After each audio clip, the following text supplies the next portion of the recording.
Janasena party అధ్యక్షులు ఆంధ్రప్రదేశ్ రాష్ట్ర ఉప ముఖ్యమంత్రి వర్యులు శ్రీ పవన్ కళ్యాణ్ విశాఖలో నిర్వహిస్తున్న సేనతో సేనాని కార్యక్రమం సభ ఏర్పాట్లు పర్యవేక్షించి అనంతరం నాదెండ్ల మనోహర్ రేపు ఉదయం 9 గంటలకు జనసేన పార్టీ లెజిస్లేటివ్ విభాగంతో వైఎంసీఏ ప్రాంగణంలో పార్టీ అధ్యక్షులు పవన్ కళ్యాణ్ అధ్యక్షతన సమావేశం ప్రారంభమవుతుంది. జనసేన పార్టీకి చెందిన రాష్ట్ర మంత్రులు, పార్లమెంటు సభ్యులు, శాసనమండలి సభ్యులు సమావేశంలో పాల్గొంటారు. ఫిజికల్ గా కొన్ని పాస్లు జిల్లా అధ్యక్షులు వారు అందించనున్నారు. కార్యకర్తలు, ప్రతినిధులు వారికి కేటాయించిన ప్రదేశాలకు వచ్చి సేనతో సేనాని సభా కార్యక్రమం విజయవంతం చేయాలి.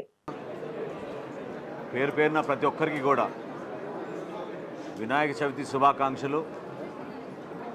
రేపు ఉదయం 9 గంటలకు జనసేన పార్టీ లెజిస్లేటివ్ విభాగం వైఎంసీఏ ప్రాంగణంలో మా పార్టీ అధ్యక్షులు పవన్ కళ్యాణ్ గారి అధ్యక్షతన ప్రారంభం అవబోతోంది. అందులో జనసేన పార్టీకి సంబంధించిన రాష్ట్ర మంత్రులు, గౌరవ పార్లమెంట్ సభ్యులు, గౌరవ శాసన మండలి సభ్యులు, అదేవిధంగా గౌరవ శాసనసభ్యులు పాల్గొంటారు. ఈ కార్యక్రమం అయిన తర్వాత మధ్యాహ్నం జనసేన పార్టీ రాష్ట్ర కార్యవర్గంతో మా పార్టీ అధ్యక్షులు పవన్ కళ్యాణ్ గారు సమావేశం అవుతారు. రాష్ట్ర వ్యాప్తంగా కూటమి ప్రభుత్వం వచ్చిన తర్వాత చేస్తున్న అనేక అభివృద్ధి కార్యక్రమాలు, సంక్షేమ కార్యక్రమాలు, వీటితో పాటు క్షేత్రస్థాయిలో వాస్తవాలు కూడా తెలుసుకోవడానికి ఆ వేదికని పవన్ కళ్యాణ్ గారు ఎంపిక చేశారు. జనసేన పార్టీలో ఉన్న శ్రేణులందరికీ కూడా ఒక ఉత్సాహం నింపే విధంగా, ప్రతి ఒక్కరిని ఆహ్వానించే విధంగా గత 2-3 రోజుల నుంచి వర్షం పడుతున్నప్పటికీ మా నాయకులందరూ కూడా కలిసికట్టుగా ఒక అద్భుతమైన స్వాగతం పలకడానికి విశాఖపట్నం నగరంలో సిద్ధమయ్యారు.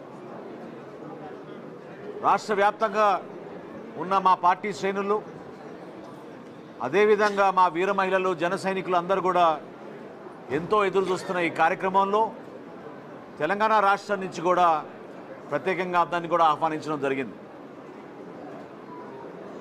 క్రియాశీలక సభ్యత్వంలో పాల్గొన్న ఇతర రాష్ట్రాల్లో ఉన్న మా పార్టీ సభ్యుల్ని కూడా, వాళ్ళని కూడా కొంతమందిని ఆహ్వానించడం జరిగింది.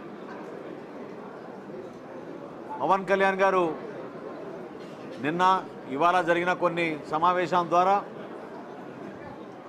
మున్సిపల్ స్టేడియం ప్రాంగణాన్ని 30 తారీఖున ఏదైతే మేము విస్తృత స్థాయి కార్యకర్త సమావేశం ఏర్పాటు చేశామో, ఈ ప్రాంగణాన్ని తెలుగు జాతిని ఉత్తేజపరుస్తూ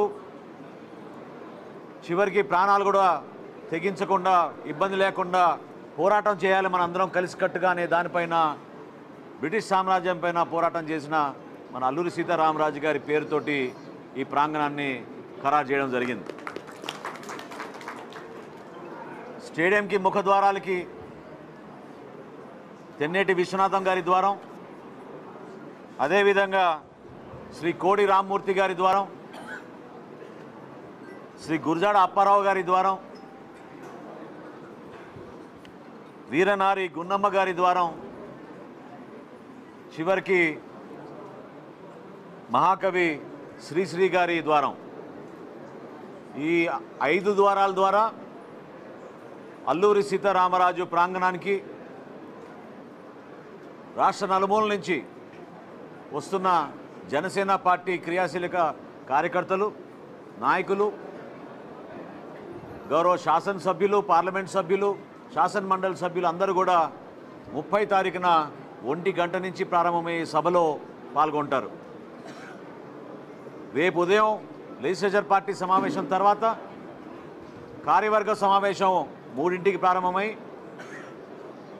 29వ తారీఖున ఉదయం నుంచి సాయంత్రం వరకు రాష్ట్రంలోని 25 పార్లమెంట్ నియోజకవర్గాల నుంచి నియోజకవర్గానికి 10 మంది ప్రతినిధుల ద్వారా మా పార్టీ అధ్యక్షులు పవన్ కళ్యాణ్ గారు సమావేశం అవుతారు. అనేక అంశాలపైన చర్చించుకోవడమే కాకుండా భవిష్యత్తులో మనం ఎంపిక చేసుకోవాల్సిన ప్రణాళిక, ఏ విధంగా మన కూటమి ప్రభుత్వాన్ని బలోపేతం చేసుకుంటూ, పార్టీని సంస్థాగతంగా బలోపేతం చేసుకుంటూ అంతిమంగా ప్రజానికానికి మెరుగైన సేవలు అందించడానికి కలిసికట్టుగా ఏ విధంగా అడుగులు ముందుకేయాలో ప్రతి ఒక్కరికి మా పార్టీ అధ్యక్షులు పవన్ కళ్యాణ్ గారు ఆ రోజున ఒక రోడ్ మ్యాప్ ఖచ్చితంగా ఇస్తారు. ఈ సందర్భంగా విశాఖపట్నం ప్రజలకి, ఇక్కడ విచ్చేసిన మీడియా మిత్రులకు, మా పార్టీ నాయకులకు ప్రత్యేకంగా పేరు పేరున అందరికీ నేను సహకరించినందుకు మనస్ఫూర్తిగా కృతజ్ఞతలు చెప్తున్నాను. రాబోయే 3 రోజులు కూడా ఒక అద్భుతమైన పండుగ వాతావరణంలో జనసేన పార్టీ సంబరం సామాన్యుడితో పాటు నాయకులకి కూడా ఒకే వేదిక ఏర్పాటు చేయడం జరిగింది. సేనతో సేనాని అనే కార్యక్రమం ద్వారా పార్టీ అధ్యక్షులు పవన్ కళ్యాణ్ గారు అందరి అభిప్రాయాలు వినడానికి, వారు ఏ విధంగా భవిష్యత్తులో ఉండాలి మన రాష్ట్రాన్ని కోరుకునే పద్ధతిలో ముందుకెళ్తున్నప్పుడు దానికి సమయం కేటాయించి ప్రత్యేకంగా ఆయన రావడం జరిగింది. 3 రోజుల పాటు పవన్ కళ్యాణ్ గారు విశాఖపట్నంలోనే ఉంటారు. ఈ కార్యక్రమాల్లో ఎవరికైతే ఆహ్వానం పంపామో వాళ్ళందరూ కూడా తప్పకుండా వచ్చి ఈ కార్యక్రమం ద్వారా తిరిగి వెళ్ళినప్పుడు వాళ్ళ నియోజకవర్గాల్లో, వాళ్ళ జిల్లాల్లో మన రాష్ట్రానికి ఉపయోగపడే విధంగా పునరంకితం అవుతారని మనస్ఫూర్తిగా ఈ సందర్భంగా కోరుకుంటున్నాను.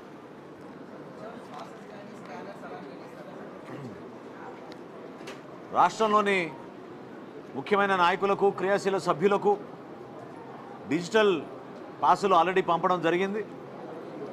ఇవి కాకుండా జిల్లాల వారీగా ఇందాక నేను చెప్పినట్టు 25 పార్లమెంటు నియోజకవర్గాల్లో ఉన్న ప్రతినిధులకు ఫిజికల్గా కూడా పాసులు ప్రింట్ చేసి మా జిల్లా అధ్యక్షులందరూ కూడా ఈరోజు రాత్రికల్లా అందించడం జరుగుతుంది.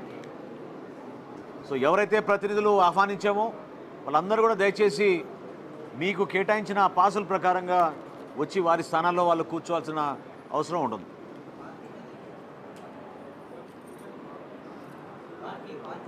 ఓకే, జీవీఎంసీ అధికారులతోటి అనేక సందర్భాల్లో సమావేశం అయ్యి ఎక్కడైతే పోలీసు అధికారులు సూచించారో దానికి అనుగుణంగా 4 వీలర్ పార్కింగ్, 2 వీలర్ పార్కింగ్ మా స్థానిక శాసనసభ్యులు వంశీ గారి నాయకత్వంలో, అదేవిధంగా దూర ప్రాంతాల నుంచి ఎవరైనా బస్సుల్లో ప్రయాణం చేస్తూ వస్తుంటే వాళ్ళు కూడా సౌకర్యాలు కల్పించే విధంగా అన్ని ఏర్పాట్లు చేయడం జరిగింది.